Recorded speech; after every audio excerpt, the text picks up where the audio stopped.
Hello guys, അപ്പോൾ P K കോയിൻ്റെ പുതിയൊരു വീഡിയോയിലേക്ക് എല്ലാവർക്കും സ്വാഗതം. അപ്പോൾ ഇന്ന് നമ്മൾ പറയാൻ പോകുന്നത് നമ്മുടെ ഗോഡ്സില്ല ഓറൻറ്റിൻ്റെ ബ്രീഡിങ്ങിനെ കുറിച്ചാണ്. ഇതിപ്പോൾ നമുക്ക് വന്ന കുറച്ച് പുതിയ സ്റ്റോക്കാണ്. മെയിലും ഫീമെയിലും എല്ലാം ഒരുമിച്ചാണ് ഇപ്പോൾ ഇതിൽ കിടപ്പുള്ളത്. ഓക്കെ, ഇത് നമ്മൾ ബ്രീഡിങ്ങിന് വേണ്ടി എടുത്തതാണ്. ഇതിൽ ഫസ്റ്റ് സ്റ്റെപ്പ് വേണ്ടത് നമ്മൾ ആദ്യം മെയിലും ഫീമെയിലിനും സെപ്പറേറ്റ് ചെയ്ത് മാറ്റിയിടുക. മെയിലെന്ന് പറഞ്ഞു കഴിഞ്ഞാൽ അതിൻ്റെ വെൻ്റ് നോക്കിക്കഴിഞ്ഞാൽ ഒരു കോൺ ഷേപ്പ് ആയിരിക്കും മെയിലിന് വരിക.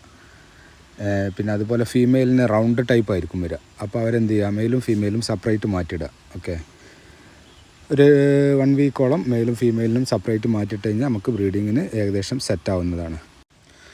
ഇപ്പോൾ ഫസ്റ്റ് വേണ്ടത് ഏകദേശം ഒരു ബേസിൻ എടുക്കുക. ഏകദേശം 2 അടി നീളം, 1 അടി വീതി, 1 അടി ഹൈറ്റ്, അത് മതി ഏകദേശം. അതിൽ ഇതേമാതിരി വെള്ളം സെറ്റ് ചെയ്ത് എയർ ഇട്ട് വെക്കുക. ഒരു ദിവസം മുന്നെങ്കിലും വെള്ളം നമ്മൾ സെറ്റ് ചെയ്ത് വെക്കണം. ഓക്കെ, എന്നിട്ട് എന്ത് ചെയ്യുക, അതിലേക്ക് നമ്മളെ ഫോക്സ് സ്റ്റൈൽ അതുപോലെയുള്ള വേര് നീളം കൂടിയുള്ള മോഫ് ടൈപ്പ് എന്തെങ്കിലും ഇടുക. വലയാണെങ്കിലും കുഴപ്പമില്ല, അല്ലെങ്കിൽ ഇതേമാതിരി കുളവായൻ്റെ എന്തെങ്കിലും ഇത്രക്ക് 4 നീളമുള്ള എന്താണെങ്കിലും കുഴപ്പമില്ല. അത് എന്തിനിടുന്നു വെച്ചാൽ ഇതിൽ ഇവരെ എഗ്ഗ് പറ്റി പിടിക്കാൻ വേണ്ടിയിട്ടാണ് ഇതിലിടുന്നത്. അല്ലെങ്കിൽ അത് അടിയിലാകെ പരന്ന് കിടക്കും.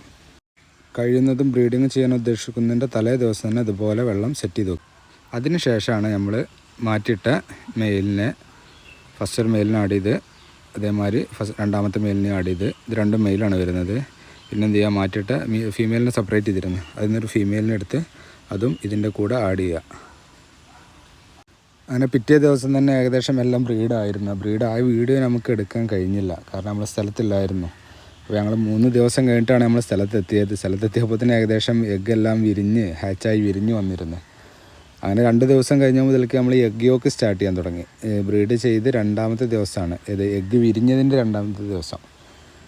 അങ്ങനെ എഗ് യോക്ക് സ്റ്റാർട്ട് ചെയ്ത് ഒരു 1 വീക്കോളം നമ്മൾ എഗ് യോക്കാണ് കൊടുത്തത്. അതിനുശേഷം ഇപ്പോൾ മൊയിന കൾച്ചർ സ്റ്റാർട്ട് ചെയ്തിട്ടുണ്ട്. മൊയിന അവരെടുക്കൽ തുടങ്ങിയിട്ടുണ്ട്. മൊയിന എടുക്കുന്ന ടൈമിലാണ് അവർ ഷൂട്ടേഴ്സുകളെ നമുക്കറിയാൻ കഴിയുന്നത്. ഷൂട്ടേഴ്സ് മീൻസ് അതിൽ ആദ്യം വലുതായി വരുന്നവരാണ് ഷൂട്ടേഴ്സ്. കാരണം കൂടുതൽ ഫീഡ് എടുത്ത് വലുതായി വരുന്നവർ. ഇത് ഏകദേശം നമ്മളെ ബ്രീഡിംഗ് എന്ന് പറഞ്ഞു കഴിഞ്ഞാൽ കോയി ഫിഷ് ബ്രീഡിംഗ് മാതിരി തന്നെയാണ്. അപ്പോൾ ഞങ്ങൾക്ക് വീഡിയോ ഇഷ്ടമായാൽ ലൈക്ക് ചെയ്യുക, ഷെയർ ചെയ്യാൻ മറക്കല്ലോ. ഓക്കെ.